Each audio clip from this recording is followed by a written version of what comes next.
பெரியவா சரணம். காமக்கோட்டி ஒரிஜினல்ஸ் அதன் சார்பாக இந்த குரியகோசரங்க உங்களை வணங்குகிறேன். வணக்கங்கள் பல. இன்னைக்கு நம்ம சொல்ல போகிற டாபிக் தலையில் பள்ளத்தோடு பிறந்த குழந்தை. ஆச்சரியமா இருக்கா? இது சொன்னவர் ரங்கசாமி, தட்டச்சு வரகு நாராயணன் தான் இதை இது பண்ணியிருக்க. கமலா அப்படிங்கிறவர் ஏற்கனவே 2 பொன் குழந்தைகள் பிறந்துடுத்து பழக்கம். அதுக்கப்புறம் மாசமாக இருந்தா 6-7 மாதம் இருக்கும்.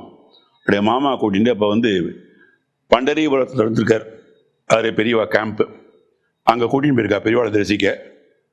பெரியவாள்கிட்ட பார்த்துட்டு அங்கிட்ட மாதிரி மருமா கமலா உண்டாயிருக்கா, முதல்ல 2 பொன் குழந்தை, இந்த வசதியாவது ஆண் குழந்தை பிறக்கணும்னு பெரியவா கொஞ்சம் ஆசீர்வாதம் பண்ணணும் அப்படின்னார்.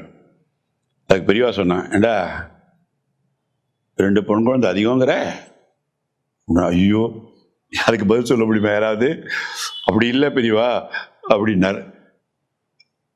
அப்போ ஏண்டா 7 மாதம் ஆயிடுத்துக்கிற, இப்போ நான் என்னடா பண்ணுறது, இப்போ வேண்டிக்கிறியே என்னொன்னு நான் கமலா ஓன்னு அழ ஆரம்பிச்சிட்டா. ஆமாம், அவள் ஏண்டா அழற அப்படின்னா, இல்லை பெரியவா நீங்கள் தான் ஆசீர்வாதம் பண்ணோம். உடனே பெரியவா பக்கத்தில் ஒரு மாம்பழத்தை எடுத்து தொடையில் எப்படி தேய்ச்சுட்டே இப்படி பார்த்துட்டு, ஒன்று பண்ணு, இதை சாப்பிட்டுட்டு பண்டிகையோட வந்திருக்க பாண்டுரங்கனை தரிசனம் பண்ணிவிட்டு போறவா அப்படின்னார். ஒரு நாள் பாண்டுரங்கனை போய் தரிசனம்லாம் பண்ணிவிட்டு இவா 4 நாள் கழிச்சு ஊருக்கு கிளம்புறதுக்கு முன்னாடி கிளம்பினா. தரிசனம் பண்ணிட்டியா, ரொம்ப சந்தோஷம், நல்லபடியாக போயிட்டு வா அப்படின்னா. அவள் போனதுக்கப்புறம் பார்த்தா அவளுக்கு ஒரு ஆண் குழந்தை பிறந்தது. அந்த ஆண் குழந்தைக்கு 7 மாதம் இருக்கும் பொழுது திரும்பி பெரியவா இருக்கிற இடத்துக்கு வேறு ஏதோ ஒரு கேம்பில் போய் இவன் அந்த குழந்தையோட கொண்டு போயிருக்கா. பெரியவா அவங்க ஆசீர்வாதத்தில் குழந்தை பொறுத்துருத்து ஆண் குழந்தை. அப்படியா அப்படின்னு சொல்லிட்டு மாம்பழம், வாழைப்பழம், அன்னாசி பழம்லாம் வச்சுட்டு, சாப்பிட்றியா அழைச்ச குழந்தை முன்னாடி நான் சாப்பிடுவானோ இவன் அப்படின்னா. இதெல்லாம் சாப்பிடாது, குழந்தை பால் தான் குடிக்கும் அப்படின்னா கமலா. பரவாயில்ல, இதெல்லாம் கரைச்சி கூழ் மாதிரி பண்ணி அவனுக்கு கொடு அப்படின்னா. இல்லை பெரியவா, அது ஒரு பிரச்சனை அப்படின்னா. குழந்தை பிறந்துடுத்த வழியே அவளுக்கு முன்னத்திலேருந்து பின்னாடி இது வரைக்கும் புடனை வரைக்கும் ஒரே பள்ளமாக இருக்குது. தெரியும், எனக்கு பார்த்தேன், துணியில் போட்டேன், இல்லை பார்த்தேன், அதான் சொன்னேன், எல்லாம் கரைச்சி கொடு அப்படின்னா. சரின்னு வணங்கிட்டு போயிட்டா. வணங்கிட்டு போயிட்டு வந்தோடனே திரும்பி ஒரு நாள் வந்தா. பெரியவா இது மாதிரி இதெல்லாம் சரியாக போயிடுது அப்படின்னா.